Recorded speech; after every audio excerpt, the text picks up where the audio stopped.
ಅಧ್ಯಕ್ಷರೇ,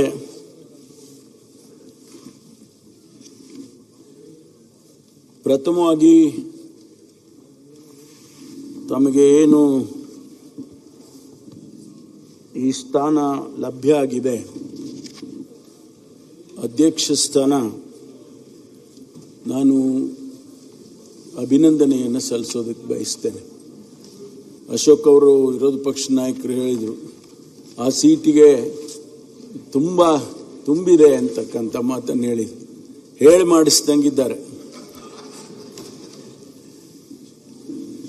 ಇವತ್ತು ನನ್ನ ಮಾತುಗಳನ್ನು ಮುಂದುವರಿಸೋದಕ್ಕೆ ಮುಂಚೆ ಮಾನ್ಯ ಹಿಂದಿನ ಸ್ಪೀಕರ್ ಅವರು, ಅಧ್ಯಕ್ಷರು ಖಾದರ್ ಅವರು ಬಹಳ ಕಾಟ ಕೊಟ್ಟಿದ್ದಾರೆ ನಮಗೆಲ್ಲ. ಅಲ್ಲ, ಬರೀ ನಿಮಗಷ್ಟೇ ಅಲ್ಲ, ನಮಗೂ ಕೊಟ್ಟಿದ್ದಾರೆ. ಒಂದು ದಿವಸ ಅಧ್ಯಕ್ಷರೇ, ತಮಗೂ ಗೊತ್ತಿದೆ ಅಂದ್ಕೊಳ್ತೀನಿ, 2:45 ಗಂಟೆ ಆಯ್ತು. ಆ ಕಡೆ ಇಬ್ಬರೇ ಕೂತಿದ್ದು, ಈ ಕಡೆ ನಾನೊಬ್ಬನೇ ಕೂತಿದ್ದೆ. ಆದರೂ ಬಿಡಲಿಲ್ಲ. ನಾನು ಕೇಳಿದೆ, ಅಧ್ಯಕ್ಷರೇ ನಾಳೆ ತಗೊಳ್ಳಿ, ಅದೇನು ಪರವಾಗಿಲ್ಲ, ಏನು ಅಂಥದ್ದೇನು ಎಮರ್ಜೆನ್ಸಿ ವಿಷಯ ಏನಿಲ್ಲ, ನೀವು ನಾಳೆ ತಗೊಳ್ಳಿ ಅಂತ. ಬಿಡಲಿಲ್ಲ ಅವರು. 2:45 ಮಾಡಿ ಅದನ್ನು ಮುಗಿಸಿ ಆನಂತರ ಅಡ್ಜರ್ನ್ ಮಾಡಿದರು. ಆದರೆ ಒಂದು ಅವರಲ್ಲಿ ನಾನು ಕಂಡದ್ದು, ಭಾಳ ಜನರಿಗೆ ಅವರನ್ನು ಸ್ಪೀಕರ್ ಮಾಡಿದಾಗ ನಮ್ಮ ಪಕ್ಷದ ವತಿಯಿಂದ ಯಾರೂ ಒಪ್ಪಲಿಲ್ಲ ಸ್ಪೀಕರ್ ಆಗೋದಕ್ಕೆ. ಬಹುಶಃ ಯಾರು ನಮ್ಮ ಹಿರಿಯರು ಯಾರೂ ಒಪ್ಪಿರಲಿಲ್ಲ. ಆದರೆ ಖಾದರ್ ಅವರನ್ನು ಮಂತ್ರಿ ಮಾಡಬೇಕು ಅಂತಕ್ಕಂಥದ್ದು ಬಂದಾಗ ಅವರಿಗೆ ಅನೇಕ ಕಾರಣದಿಂದ, ತಮಗೆಲ್ಲ ಗೊತ್ತಿದೆ ರಾಜಕಾರಣದಲ್ಲಿ ಯಾವ ರೀತಿ ನಡೆಯುತ್ತೆ ಅಂತ, ಮಂತ್ರಿ ಮಾಡೋದಕ್ಕಾಗಲಿಲ್ಲ ಅಂತ ಹೇಳಿ ನಮ್ಮ ಹೈಕಮಾಂಡ್ನವರು ಅವ್ರನ್ನ ಸ್ಪೀಕರ್ ಆಗಿ ಅಂತ ಹೇಳ್ತಾರೆ. ಅವರು ತಕ್ಷಣ ಒಪ್ಕೊಂಡಿದ್ದಾರೆ. ಆದರೆ ಒಂದು ಕಂಡೀಷನ್ ಹಾಕಿದ್ರು, ನನಗೆ ಮುಂದೆ 2 ವರ್ಷ ಆದಮೇಲೆ ಸ್ಪೀಕರ್ ಮಂತ್ರಿ ಮಾಡಬೇಕು ಅಂತಕ್ಕಂಥ ಕಂಡೀಷನ್ ಹಾಕಿದ್ರು ಅಂತ ಕೇಳಿದ್ದೇನೆ ನಾನು. ಅದೇ ರೀತಿ ಅವರು ಆ ಸ್ಥಾನದಲ್ಲಿ ಕೂತ್ಕೊಂಡು ಬಹಳ ಪ್ರಾಮಾಣಿಕವಾಗಿ ಕೆಲಸವನ್ನು ಮಾಡಿದರು. ಬಹುಶಃ ಚಿಕ್ಕ ವಯಸ್ಸಿನಲ್ಲಿ ಬಹಳ ಜನರಿಗೆ ಒಂದಿಷ್ಟು ಅನುಮಾನ, ಯಾವ ರೀತಿ ನಡ್ಕೊಳ್ತಾರೆ, ಅನುಭವದ ಕೊರತೆ ಇದೆ ಅಂಥೇಳಿ ಭಾಳ ಜನರಿಗೆ ಅನುಮಾನ ಇತ್ತು ಅಂತ ಕಾಣಿಸುತ್ತೆ. ಆದರೆ ಆ ಅನುಮಾನಗಳನ್ನೆಲ್ಲ ದೂರ ಮಾಡಿ ಆ ಸ್ಥಾನಕ್ಕೆ ಅತ್ಯಂತ ಗೌರವವನ್ನು ತಂದುಕೊಡ್ತಕ್ಕಂಥ ಕೆಲಸವನ್ನು ಮಾನ್ಯ ಖಾದರ್ ಅವರು ಮಾಡಿದ್ದಾರೆ ಅಂಥೇಳಿ ಭಾಳ ಪ್ರಶಂಸೆಯ ಮಾತನ್ನು ಈ ಸಂದರ್ಭದಲ್ಲಿ ಹೇಳ್ತೇನೆ. ಜೊತೆಗೆ ಅನೇಕ ಬದಲಾವಣೆಗಳಂತಂದರು. ಅವರು ನನಗೆ ಹೇಳಿದರು, ಒಂದು ದಿವಸ ಕಾಮನ್ವೆಲ್ತ್ ಕಂಟ್ರೀಸಿಗೆಲ್ಲ ನಾನು ಸ್ಪೀಕರ್ಗಳ ಜೊತೆಯಲ್ಲಿ ಡೆಲಿಗೇಷನ್ಸ್ ಹೋದಾಗ ಅಲ್ಲೆಲ್ಲ ಆ ಸದನಗಳನ್ನು ನೋಡುವಾಗ ಎಷ್ಟೊಂದು ಖುಷಿ ಆಗುತ್ತೆ. ಎಷ್ಟು ಚೆನ್ನಾಗಿಟ್ಟಿದ್ದಾರೆ, ಅಲ್ಲಿ ಎಂಟ್ರೆನ್ಸ್ ಎಷ್ಟು ಚೆನ್ನಾಗಿಟ್ಟಿದ್ದಾರೆ, ಅಲ್ಲಿ ಒಳಗಡೆ ಹಾಲ್ ಎಷ್ಟು ಚೆನ್ನಾಗಿಟ್ಟಿದ್ದಾರೆ. ಈ ರೀತಿ ಎಲ್ಲ ಅವರು ನೋಡ್ಕೊಂಡು ಬಂದು ಇಲ್ಲಿ ನಮ್ಮ ಸದನವನ್ನು ಕೂಡ ಅದೇ ರೀತಿ ಮಾಡಬೇಕು ಅಂತೇಳಿ ಒಂದಿಷ್ಟು ಫೇಸ್ ಲಿಫ್ಟ್ ಮಾಡಿದರು. ಆ ಫೇಸ್ ಲಿಫ್ಟ್ ಇವತ್ತು ನಿಜಕ್ಕೂ ಕೂಡ ಎಂಟ್ರೆನ್ಸಲ್ಲಿ ಬಾಗಿಲಲ್ಲಿ ಬರುವಾಗಲೇ, ವಿಧಾನಸೌಧಕ್ಕೆ ಬರುವಾಗ ಏನೋ ಒಂದು ರೀತಿ ಖುಷಿಯಾಗಿದೆ, ಸಂತೋಷವಾಗಿ ನಾವು ಒಳ್ಳೆಯ ಆರ್ಕಿಟೆಕ್ಚರ್ ಇದನ್ನೆಲ್ಲ ನೋಡಿ ಭಾಳ ಸಂತೋಷ ಆಗುತ್ತೆ. ಅದನ್ನು ಅವರಿಗೆ ನಾನು ಅಭಿನಂದನೆಯನ್ನು ಸಲ್ಲಿಸ್ತೇನೆ. ಮತ್ತು ಇವತ್ತು ಪ್ರೋಟೆಮ್ ಸ್ಪೀಕರ್ ಆಗಿ ನಮ್ಮ ಜಿಲ್ಲೆಯವರು ಜಯಚಂದ್ರ ಅವರು, ನಮಗೆಲ್ಲ ಹಿರಿಯರು, ಬಹುಶಃ ಅವರು ಶಾಸಕನಾದಾಗ ನಾನಿನ್ನೂ ವಿದ್ಯಾರ್ಥಿ ಆಗಿದ್ದೆ ಅಂತ ಕಾಣಿಸುತ್ತೆ. ಅವರು ಪ್ರೋಟೆಮ್ ಸ್ಪೀಕರ್ ಆಗಿ ಇವತ್ತು ತಮ್ಮ ಆಯ್ಕೆಯನ್ನು ಮಾಡ್ತಕ್ಕಂಥ ಪ್ರಕ್ರಿಯೆಯನ್ನು ಬಹಳ ಚೆನ್ನಾಗಿ ಮಾಡಿಕೊಟ್ಟಿದ್ದಾರೆ ಅಂತ ಹೇಳಿ. ಜಯಚಂದ್ರ ಅವರು ಇರುತ್ತಾನ ಸಂತಾಪ ಸೂಚಕ ಮಾತ್ರ ಬಳಕೆ ಮಾಡ್ಕೊಂಡ್ರಿ ನೀವು ಅಂತ? ಇಲ್ಲ, ಅವರೆಲ್ಲ ಮಂತ್ರಿಗಳಾಗಿದ್ದವರು ಹಿಂದೆ, ಇನ್ನೂ ಕೂಡ ಅವಕಾಶಗಳಿದಾವೆ. ಯಾಕೆ ಆ ಥರ ಮಾತು ಹೇಳ್ತೀರ ನೀವು? ಮುಖ್ಯಮಂತ್ರಿಗಳು ಹೇಳಿದ್ದಾರೆ, ಅಲ್ಲಿ ಕುಂತವರು ಮುಖ್ಯಮಂತ್ರಿ ಆಗಿದ್ದಾರೆ. ಎಸ್.ಎಂ. ಕೃಷ್ಣ ಅವರು ಅಲ್ಲಿ ಕೂತ್ಕೊಂಡು ಅಲ್ಲಿಂದ ಮುಖ್ಯಮಂತ್ರಿ ಆದರು, ಜಗದೀಶ್ ಶೆಟ್ಟರ್ ಆದರು. ಮುಖ್ಯಮಂತ್ರಿಗಳೇ ಆ ಮಾತು ಹೇಳಿದ್ದಾರೆ ಅಂದರೆ ಸ್ವಲ್ಪ ಯೋಚನೆ ಮಾಡಿ ನೀವು. ಆದ್ದರಿಂದ ಅವರಿಗೂ ಕೂಡ ನಾನು ಅಭಿನಂದನೆಯನ್ನು ಈ ಸಂದರ್ಭದಲ್ಲಿ ಹೇಳ್ತೇನೆ. ಮಾನ್ಯ ಅಧ್ಯಕ್ಷರೇ, ತಮ್ಮ ಕುಟುಂಬ ಬಹಳ ಒಂದು ರೀತಿಯಲ್ಲಿ ಸಮಾಜದಲ್ಲಿ ಆ ಭಾಗದಲ್ಲಿ ಇಡೀ ಜನರ ಪ್ರೀತಿಯನ್ನು ಗಳಿಸಿ ಒಂದು ಕೃಷಿ ಕುಟುಂಬ ಆಗಿ ಪೊಲೀಸ್ ಪಾಟೀಲ್ ಅಂತಕ್ಕಂಥ ಕುಟುಂಬ ಅದು ಹೇಗೆ ಬಂತೋ ಗೊತ್ತಿಲ್ಲ. ತಮ್ಮ ಮನೆತನದಲ್ಲಿ ಯಾರಾದರೂ ಪೊಲೀಸ್ ಆಗಿದ್ರೋ ಏನೋ ಗೊತ್ತಿಲ್ಲ ನನಗೆ. ಪೊಲೀಸ್ ಪಾಟೀಲ್ರು ಅಂತೇಳಿ ಆ ಕುಟುಂಬಕ್ಕೆ ಸಾಮಾನ್ಯವಾಗಿ ಜನ ಕರೀತಾ ಇರ್ತಕ್ಕಂಥದ್ದು. ತಮಗೆ ವಿಶೇಷವಾಗಿ ರೋಣದ್ ಗೌಡ್ರು ಅಂತಾರೆ, ತಮಗೆ ರೋಣದ್ ಗೌಡ್ರು ಅಂತ ಕರೆಯೋದು ತಮಗೆ. ಆದ್ರಿಂದ ಬಹಳ ಒಂದು ರೀತಿಯಲ್ಲಿ ಜನರ ಪ್ರೀತಿ ವಿಶ್ವಾಸ ಇವೆಲ್ಲವನ್ನು ಕೂಡ ಗಳಿಸ್ಕೊಂಡಿರ್ತಕ್ಕಂಥ ಕುಟುಂಬ. ನನಗೆ ತಮ್ಮ ಕುಟುಂಬದಲ್ಲಿ ಇಬ್ಬರು ನನಗೆ ಬಹಳ ಪ್ರೀತಿಯಿಂದ ನನ್ನನ್ನು ಕಾಣ್ತಾ ಇರ್ತದಂಥವರು ತಮ್ಮ BS ಪಾಟೀಲ್ ಸಾಹೇಬರು.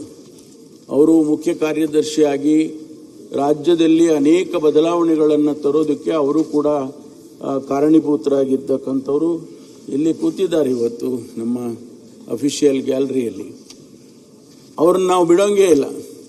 ಮುಖ್ಯಮಂತ್ರಿಗಳು ಬೆಂಗಳೂರನ್ನ ಗ್ರೇಟರ್ ಬ್ಯಾಂಗ್ಳೂರು ಮಾಡುವಂಥ ಸಂದರ್ಭದಲ್ಲಿ ಅವರ ಸಲಹೆ ಸೂಚನೆಗಳನ್ನು ತಗೊಂಡು ಮಾಡಬೇಕು ಅಂತೇಳಿ ಅವರನ್ನು ಆ ಸಮಿತಿಯಲ್ಲಿ ಸೇರಿಸ್ಕೊಂಡಿರ್ತಕ್ಕಂಥದ್ದು ಇವತ್ತು ನಮಗೆಲ್ಲ ಗೊತ್ತಿರುವಂಥ ವಿಷಯ. ಜೊತೆಗೆ RS ಪಾಟೀಲ್ರು, ನನಗಂತೂ ಅವ್ರನ್ನ ಕಂಡ್ರೆ ಅತ್ಯಂತ ಗೌರವ. ಲೋಕಸಭಾ ಸದಸ್ಯರಾಗಿ ಬಹುಶಃ ಎಂಥ ನಡತೆ ಅವರದ್ದು ಅಂತ ಹೇಳಿದ್ರೆ ನಾವೆಲ್ಲ ಅವರನ್ನು ಅನುಕರಣೆ ಮಾಡಬೇಕು ಅನ್ನುವಂಥದ್ದು. ಅವರನ್ನು ಕೂಡ ನಾನು ಸ್ಮರಿಸ್ಕೊಳ್ತೇನೆ. ಇವತ್ತು ತಾವು 89ರಲ್ಲಿ ಆಯ್ಕೆಯಾಗಿ ಬಂದ್ರಿ. ಅದೇ ಸಂದರ್ಭದಲ್ಲಿ ನಾನು ಕೂಡ 89ರಲ್ಲಿ ಆಯ್ಕೆಯಾಗಿ ಬಂದವನು. ವೀರೇಂದ್ರ ಪಾಟೀಲ್ ಸಾಹೇಬರು ಅಧ್ಯಕ್ಷರಾಗಿದ್ದರು. ನಾವೆಲ್ಲ ಆ ಸಂದರ್ಭದಲ್ಲಿ ಆಯ್ಕೆಯಾಗಿ ಬಂದವರು. ಅವತ್ತಿನಿಂದ ತಾವು 8 ಬಾರಿ ಚುನಾವಣೆಗೆ ಸ್ಪರ್ಧೆ ಮಾಡಿದರೂ ಕೂಡ 4 ಬಾರಿ ಆಯ್ಕೆ ಆಗೋದಕ್ಕೆ ಮಾತ್ರ ಸಾಧ್ಯ ಆಗಿದೆ. ಆದರೆ ಯಾವತ್ತೂ ಕೂಡ ಸದನದಲ್ಲಿ ಆಗಲಿ ಹೊರಗಡೆ ಆಗಲಿ ತಮ್ಮ ಬಗ್ಗೆ ನಮ್ಮ ಎಲ್ಲ ಶಾಸಕರು ಕೂಡ, ವಿರೋಧ ಪಕ್ಷದವರು ಇರ್ಬೋದು, ನಮ್ಮವರು ಇರ್ಬೋದು, ಅತ್ಯಂತ ಗೌರವದಿಂದ ತಮ್ಮನ್ನು ಕಾಣುವಂಥ ರೀತಿಯಲ್ಲಿ ತಾವು ನಡ್ಕೊಂಡಿದ್ದೀರಿ. ಹಾಗಾಗಿ ತಮಗೆ ಈ ಸ್ಥಾನ ಸೂಕ್ತವಾಗಿ ಇದೆ ಅಂಥೇಳಿ ನಾನು ಅಂದ್ಕೊಳ್ತೇನೆ. ಒಂದು ಮಾತು, ನನಗೆ ಅಶೋಕ್ ಅವರು ವಿರೋಧ ಪಕ್ಷದ ನಾಯಕರುಗಳು ಈ ಆಯ್ಕೆಗೆ ಭಾಗವಹಿಸಬೇಕಾಗಿತ್ತು. ನನಗೆ ಗೊತ್ತಿಲ್ಲ, ನಿಮ್ಮ ರಾಜಕಾರಣ ಸಮಸ್ಯೆಗಳ ಬಗ್ಗೆ ವಿರೋಧ ಮಾಡ್ತಕ್ಕಂಥದ್ದು, ಚರ್ಚೆ ಮಾಡ್ತಕ್ಕಂಥದ್ದು ಅದೆಲ್ಲ ಸ್ವಾಭಾವಿಕ. ಆದರೆ ಒಬ್ಬ ಅಧ್ಯಕ್ಷನನ್ನು ಆಯ್ಕೆ ಮಾಡುವಾಗ ನೀವು ಹೊರಗುಳಿತೀರಾ ಅಂತ ಹೇಳಿದರೆ ನನಗೆ ಯಾಕೋ ಅದು ಸರಿ ಅನ್ನಿಸ್ಲಿಲ್ಲ. ನೀವು ಆಯ್ಕೆ ಮಾಡಿ, ನೀವು ನಮ್ಮನ್ನು ವಿರೋಧ ಮಾಡ್ಬೋದು, ಸರ್ಕಾರವನ್ನು ವಿರೋಧ ಮಾಡ್ಬೋದು, ಅಥವಾ ಇಶ್ಯೂಗಳನ್ನು ವಿರೋಧ ಮಾಡ್ಬೋದು. ಆದರೆ ಆ ಪೀಠ, ತಾವು ಹೇಳಿದ್ರಿ ಈಗ ನಮಗೆ ಹೆಚ್ಚು ಪ್ರಾತಿನಿಧ್ಯ ಕೊಡಬೇಕು, ನಮಗೆ ಚರ್ಚೆ ಮಾಡೋದಕ್ಕೆ ಅಧಿಕಾರ ಕೊಡಬೇಕು, ಹಾಗೆ ಅಂತಕ್ಕಂಥ ಮಾತೆಲ್ಲ ತಾವು ಹೇಳಿದ್ರಿ, ಸಂತೋಷ. ಆದರೆ ಅವರನ್ನು ಆಯ್ಕೆ ಮಾಡುವಾಗ ನೀವು ಭಾಗವಹಿಸಿದ್ದಿದ್ರೆ ಇನ್ನೂ ಗೌರವ ತಮಗೂ ಬರ್ತಾ ಇತ್ತು, ಆ ಪೀಠಕ್ಕೂ ಕೂಡ ತಾವು ಗೌರವವನ್ನು ಕೊಟ್ಟಾಗ ಆಗ್ತಾ ಇತ್ತು ಅಂತೇಳಿ ನನ್ನ ವೈಯಕ್ತಿಕವಾದಂಥ ಅಭಿಪ್ರಾಯ. ಇವತ್ತು ನಾವು ತಮ್ಮಿಂದ ನಿರೀಕ್ಷೆ ಮಾಡೋದೇನು, ಈ ಸದನವನ್ನು ಐತಿಹಾಸಿಕವಾದಂಥ ಸದನ ಇದು. ಕರ್ನಾಟಕದ ವಿಧಾನಸಭೆ, ವಿಧಾನಮಂಡಲ ಅಂತ ಹೇಳಿದರೆ ಬೇರೆ ಬೇರೆ ರಾಜ್ಯದಲ್ಲಿ ಬಹಳ ಗೌರವ ಇದೆ. ಆ ಗೌರವವನ್ನು ಉಳಿಸ್ಕೊಂಡು ಈ ಸದನವನ್ನು ನಡೆಸುವಾಗ ಎಲ್ಲರಿಗೂ ಕೂಡ ಮುಕ್ತ ಅವಕಾಶವನ್ನು ಕೊಡ್ತಕ್ಕಂಥದ್ದಾಗಬೇಕು ಅನ್ನುವಂಥದ್ದು. ಜೊತೆಗೆ ರಾಜ್ಯದ ಸಮಸ್ಯೆಗಳು, ಜ್ವಲಂತ ಸಮಸ್ಯೆಗಳು ಬರ್ತವೆ. ಮಾನ್ಯ ಅಧ್ಯಕ್ಷರೇ, ಸರ್ಕಾರ ಒಂದು ಕಡೆ ಅಭಿಪ್ರಾಯ ಇಟ್ಕೊಂಡಿರ್ತದೆ, ವಿರೋಧ ಪಕ್ಷದವರು ಒಂದು ಕಡೆ ಅಭಿಪ್ರಾಯಗಳನ್ನ ಇಟ್ಕೊಂಡಿರ್ತಾರೆ. ಆದರೆ ರಾಜ್ಯದ ಹಿತದೃಷ್ಟಿಯಿಂದ ಆ ಸಮಸ್ಯೆಯನ್ನು ಯಾವ ರೀತಿ ತಗೊಂಡು ಹೋಗಬೇಕು ಅನ್ನೋದಕ್ಕೆ ಸರ್ಕಾರಕ್ಕೆ ತಾವು ತಿಳಿಸ್ಬೇಕಾಗ್ತದೆ ಅನೇಕ ಸಂದರ್ಭದಲ್ಲಿ. ಹಾಗಾಗಿ ಆ ಪೀಠ ಅನ್ನುವಂಥದ್ದು ಅತ್ಯಂತ ದೊಡ್ಡ ಜವಾಬ್ದಾರಿಯಿಂದ ಇರತಕ್ಕಂಥ ಪೀಠ. ರಾಜ್ಯದ ದೃಷ್ಟಿಯಿಂದ ಇಡೀ ರಾಜ್ಯ ನೋಡ್ತಾ ಇರುತ್ತೆ, ಇಡೀ ರಾಜ್ಯದ ಜನತೆ ನಮ್ಮನ್ನು ನೋಡ್ತಾ ಇರುತ್ತೆ, ತಮ್ಮನ್ನು ನೋಡ್ತಾ ಇರುತ್ತೆ. ಯಾವ ರೀತಿ ತಾವು ತೀರ್ಪುಗಳನ್ನು ಕೊಡ್ತೀರಿ ಅನ್ನೋದನ್ನು ನೋಡ್ತಾ ಇರುತ್ತೆ. ಹಾಗಾಗಿ ಅನೇಕ ಸಂದರ್ಭದಲ್ಲಿ ಅಶೋಕ್ ಅವರು ಹೇಳಿದಾಗೆ 18 ಜನರನ್ನು ಸಸ್ಪೆಂಡ್ ಮಾಡಿದರು. ಯಾವ ಉದ್ದೇಶಕ್ಕೆ ಅಂತ ಸಂದರ್ಭ ಯಾಕೆ ಬಂತು, ಆ ಸಂದರ್ಭ ಬರೋದಕ್ಕೆ ಯಾರು ಕಾರಣರು, ಇದೆಲ್ಲ ಚರ್ಚೆ ಆಗಬೇಕಾಗ್ತದೆ. ಆದ್ರಿಂದ ಇಂಥ ಒಂದು ಆ ಪೀಠ ಬಹಳ ಶ್ರೇಷ್ಠವಾಗಿರ್ತಕ್ಕಂಥದ್ದು, ಅತ್ಯಂತ ಗೌರವವಾಗಿರ್ತಕ್ಕಂಥ ಪೀಠವನ್ನು ತಾವು ಅಲಂಕರಿಸಿದಿರಿ. ಹಾಗಾಗಿ ತಮಗೆ ಶುಭವನ್ನು ನಾನು ಈ ಸಂದರ್ಭದಲ್ಲಿ ಕೋರ್ತೇನೆ. ಬಹಳ ಸಂತೋಷ ಆಗಿದೆ ನನಗಂತೂ. ತಾವು ಮಂತ್ರಿ ಆಗ್ಬೋದಿತ್ತು, ತಾವು ಮಂತ್ರಿ ಆಗೋದಕ್ಕೇನು ಕಷ್ಟ ಇರಲಿಲ್ಲ. ಆದರೆ ನಮ್ಮ ಹೈಕಮಾಂಡ್ನವರು ತಮ್ಮನ್ನು ಗುರುತಿಸಿದ್ದಾರೆ. ಯಾತಕ್ಕೆ ಗುರುತಿಸಿದ್ದಾರೆ ಅಂತ ಹೇಳಿದ್ರೆ, ತಮ್ಮಲ್ಲಿರ್ತಕ್ಕಂಥ ಕೆಲವು ಶ್ರೇಷ್ಠವಾದಂಥ ಗುಣಗಳನ್ನು ನೋಡಿ ಸಮಾಧಾನವಾಗಿ ಇವರು ತೆಗೆದುಕೊಂಡು ಹೋಗ್ಬೋದು ಸದನವನ್ನು ಅಂತ ಹೇಳಿ ತಮ್ಮನ್ನು ಗುರುತಿಸಿ ಇವತ್ತು ಆಯ್ಕೆ ಮಾಡಿದ್ದಾರೆ. ಹಾಗಾಗಿ ತಮಗೆ ಶುಭವಾಗಲಿ. ತಮ್ಮ ಅವಧಿಯಲ್ಲಿ ಈ ಸದನಕ್ಕೆ ಅತ್ಯಂತ ಗೌರವ ಬರಲಿ ಅಂತ ಹೇಳಿ ನಾನು ಹೇಳಿ ನನ್ನ ಮಾತನ್ನು ಮುಗಿಸ್ತೇನೆ. H K Patil. ಸನ್ಮಾನ್ಯ ಅಧ್ಯಕ್ಷರೇ, ಸದನ ತಮ್ಮನ್ನ ಈ ಸ್ಥಾನಕ್ಕೆ